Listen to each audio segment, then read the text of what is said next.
Hello kids! Welcome to our Fine English channel.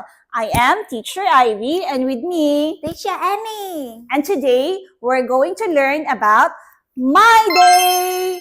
Are you ready? Let's begin! Thức dậy. Get up. Get up. I get up at 6 in the morning. Ăn sáng. Eat breakfast. Eat breakfast. I eat breakfast with my family. Đi học. Go to school. Go to school. I go to school at 7. Ăn trưa. Eat lunch. Eat lunch. We eat lunch at school. Ăn tối. It's dinner. It's dinner. My family eats dinner at 7. Đánh răng. Brush my teeth. Brush my teeth. I brush my teeth before bed.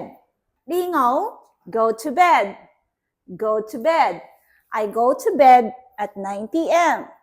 8 giờ đúng. 8 o'clock. 8 o'clock. It's 8 o'clock now. 9 giờ rưỡi. 9:30. 9:30. The class starts 9:30. 1 giờ 15. Quarter after 1. Quarter after 1. It's a quarter after 1. 1 giờ 45. Quarter to 2. Quarter to 2. It's a quarter to 2. 9 giờ rưỡi. 9:30. 9:30.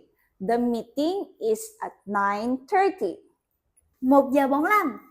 1:45. 1:45.